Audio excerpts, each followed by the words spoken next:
Hey YouTubers, Mike Martin's here, Mike Martin's channel. Thank you for another very special edition of Morning Coffee with Mike. It is morning time. I'm here at the shop, and I'm not going to open for another hour because it's still early. I cleaned up the back room. I got a few things organized, and just keeping it simple. I got some dishes to wash. Okay, I'm not fully ready for the week, but I got some dishes to wash before I kick off. And I cleaned up the store, the counters. I had a really busy weekend. So I want to thank everybody that came in from Logan Lake, Cache Creek, Kamloops, Kelowna, Chilliwack, West Vancouver. Yeah. Anyways, guys.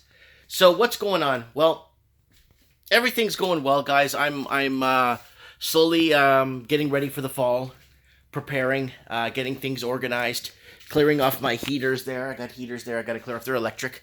I got one bill here, one electric bill, and it's very manageable.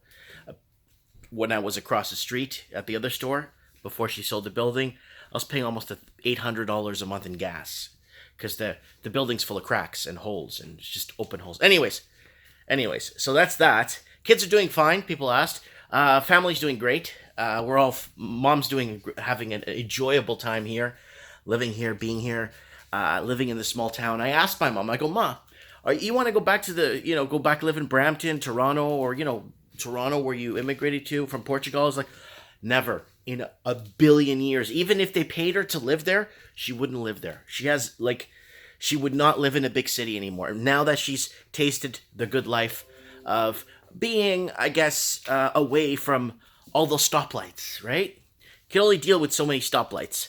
In this town, technically we got two, if you want to get really technical. We got two stoplights in town, if you want to get super technical with it. But we have three, one on the hill over by the highway. God forbid we don't have that one up there, right? But anyways, what's going down, people? Well, he's homeless. Now, I have a good friend of mine, and he would come and play games with me like this. Just sit down and play games in Vancouver, when I had my store in Vancouver. And, I still follow him on Instagram. He still comments on a video or something that I post, either on YouTube, on Facebook, or either on Instagram. And he basically told me something that was actually pretty shocking. Now, let me tell you about him a little bit. He's about 5'9", 5'10", and he's a registered nurse. Caucasian, beard, really cool guy. I really enjoyed my time hanging out with this guy, and I always do. I always think about, like, man, I wish he could come here and visit me, So anyways, so he messaged me. He told me what's going down, and he told me something. And then we got into deep conversation. He had some, pictures of some clothing and stuff, and that he got, and I'm like, oh, cool, add that to your wardrobe. And he messaged me back and said, no, if I only had a closet to put my wardrobe away. I'm like, what? He's like, dude, I'm homeless. I've been homeless for 3 years. I've been, literally homeless. Couch surfing here and there from time to time, keeping it on the down low, sleeping outside, sleeping in corridors and stuff.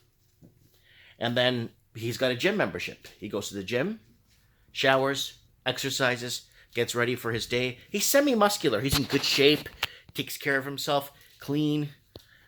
And I'm like, whoa. I'm like, you're homeless.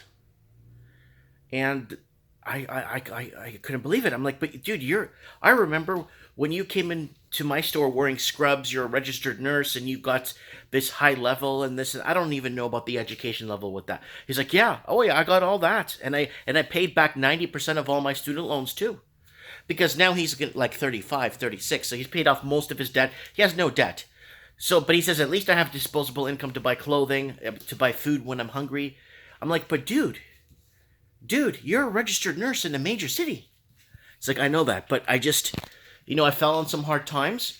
He's like, his ex-girlfriend cheated on him. And so basically she kicked him out because the lease was in her name. So she kicked him out. And this was a few years ago. And he's never dated since, but he's not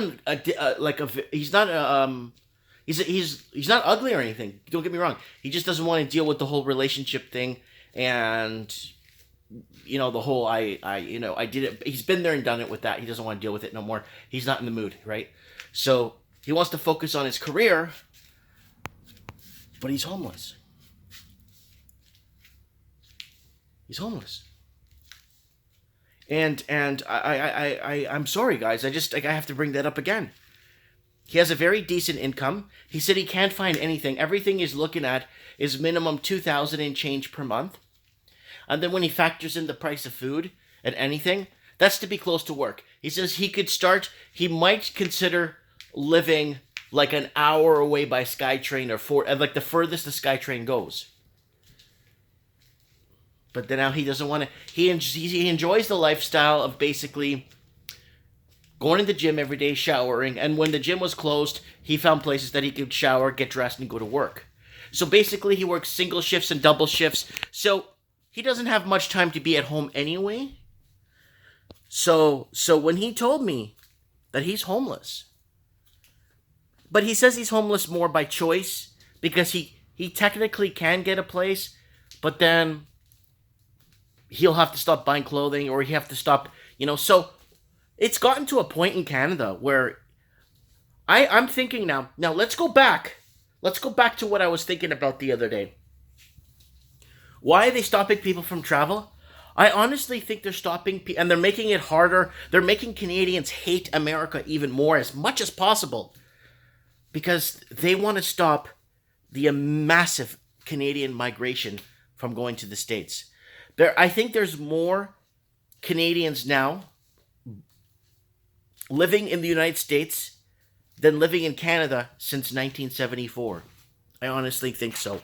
I know the numbers were in the 20, 30 million, 27 millions from 1974, but I think it's actually higher than what they're telling us. I think Canada's putting the hate on America all the time in the news and this, and Donald Trump's doing this now and doing that. I think, honestly, wholeheartedly, it's the Canadian government that's putting the pressure on the American government so that Canadian skilled workers won't go to America and buy a house for $150,000. You know what I'm saying? They don't want that. I think what it is this whole thing, and you can't go anywhere. I'm honestly putting on my conspiracy theorist cap on now, okay? My conspiracy theorist cap. My mom makes this stuff. This cap here. Just throw it on my head. And basically, I'm thinking they're going to stop, or they want to stop, or they want to make it hard for people to get up and relocate. Yeah. Because before we started this whole COVID thing kicked off, I don't know if you guys remember on Mike in the Night, I was keeping you guys up to date with the amount of European immigrants that are moving back to Europe in huge numbers from Canada. The problem is Canada doesn't really want European immigrants because there's no, it's immigrating to Canada is impossible from Europe. But, because they closed it in the 90s. But they still want them to stay to pay the taxes and fix the infrastructure. Because a majority of the infrastructure that was built in the city of Toronto and parts of Vancouver was all built by European immigration.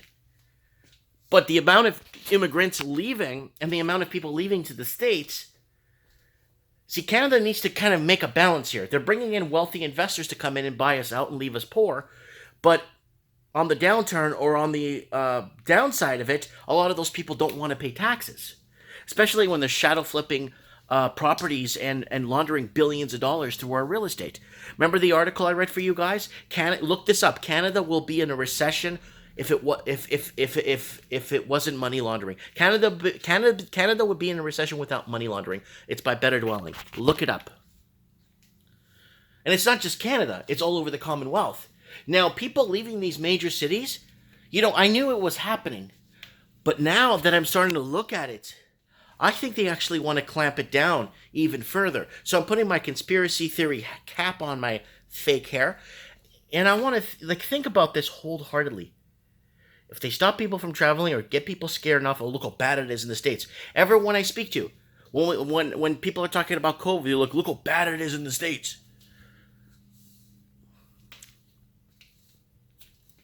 Can they prove it? You had a motorcycle crash the other day in Florida, and they labeled it as COVID. And when you go into ICUs, There's nobody there. So so I think the agenda is control. The agenda is to get off money. The agenda is I hear all that. I'm thinking they want to stop people, and that's why they're strangling the airlines from opening. A lot of airlines from opening, and they're strangling or holding back potential private owned businesses from taking off. You gotta take off plane. But anyways, I kind of wanted to throw that out because I think when people start leaving these major cities, they're going to realize there's nowhere they could go in Canada and Australia. And the UK is running out of spots because everyone's moved up to Edinburgh and Ireland, and none of those places are getting out of control. So, people are moving to northern Quebec now. People are moving to all kinds of places. People are taking their stuff and trying to, you got housing migrants, affordability migrants are scattered across North America. Affordability migrants. You see them in California exiting. What if it's like so people don't leave California? What if they close off the states? What if they start creating checkpoints for people to stop immigrating? You want to move to Texas? Oh no, you can't. You got to go back to California. Where am I going to go? I'm homeless. Yeah, I know. I took my last $600 and I'm buying gas and I got a job interview somewhere in Houston. Yeah, but you got to go back to California because the border's closed for California. California, Arizona, whatever, New Mexico, wherever border, Phoenix, you know what I'm saying? But I wanted to throw this out there. I kind of wanted to, maybe start thinking outside the box. Maybe let's start thinking about realistically what's really happening. Yeah, sure. Yeah, it's about the money system. Yeah, it's about control. Let me jump on something real quick. All my gold stocks, they're still going down. I shorted 2 gold stocks a week ago. Okay, 5, 6. I'm raking in huge. Woo! Gold junior miners are crashing. So I'm doing really well on that. This was after I had a conversation with the Raven that is telling me gold's gonna go up. Gold's gonna go up. Yes, gold's gonna go up. But junior miners, every time gold goes up, junior miners struggle for some reason. So that's that with that. And then somebody else asked me something. They asked about that, how my gold stocks, and then some people privately emailed and asked me which stocks I was short, and I told them. If you look at the image on my video where it says I'm short in gold, you'll see it on there. You'll see I'm short in gold on there. On the front, there's an image with the stocks I've shorted.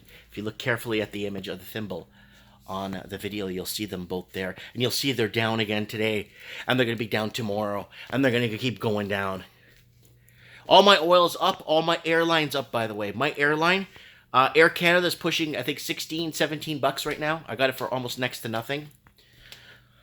American Airlines, I hit and miss with it, but I'm still selling at profit when I can. And still with Air Transat, I sold a little bit of profit, but I didn't want to hold too much airline stock, right? So that's what people are asking how my but yeah, I'm doing well. I'm doing fine, guys. But the question is, the people out there that got the education, the people out there that were promised these big futures, if they got educated, the people out there that were given everything on a silver platter when they were in college and high school and shown the ways, I guess maybe it was some sort of indoctrination of some sorts, of preparation for them. Luckily, teachers didn't waste time with me. I can't read. I'm a loser. I'm Portuguese. I'm mentally challenged. So they didn't waste their time with me. Run DMC. Anyways, let me know what you guys think in the comments below. Buddy's homeless. But he says he chooses to be. I guess, he's not tent citying it. He goes to work every day. He works, he says, double, triple shifts. He doesn't care. His bank account grows. He has the potential to live somewhere. Is he going to make an exodus? I asked him, are you going to move to Oklahoma and work 3 days a week? He's been strongly considering that. Seeing that, he's keeping his health up to shape, going to the gym every day, keeping in shape and eating healthy. I see on Instagram the stuff he posts. He eats at nice places and, he's taking care of himself. He's got nowhere to live, but I really feel for the guy. I told him, he's thinking, he's been watching me. He's thinking of buying a little piece of land outside of a major city for like $22,000. He was looking outside of Nashville in Tennessee. He was looking outside of Nashville, Tennessee. He told me, and there's some land there for under 10 grand, about 10 acres. He could pick something up off a major highway. He did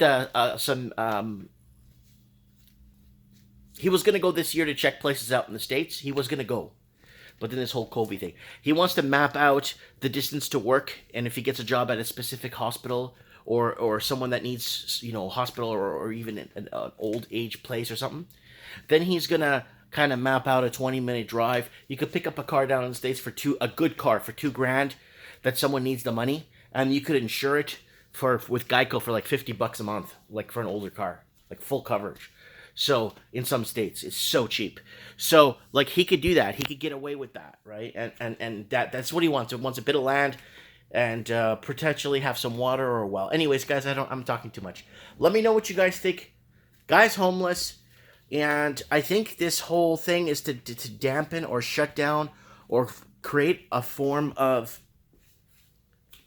almost impossible to travel. Oh, almost impossible to travel. The Philippines passed a law last week. My wife sent me a link. She was so mad that anybody who is not Filipino needs to get a visa to go to the Philippines.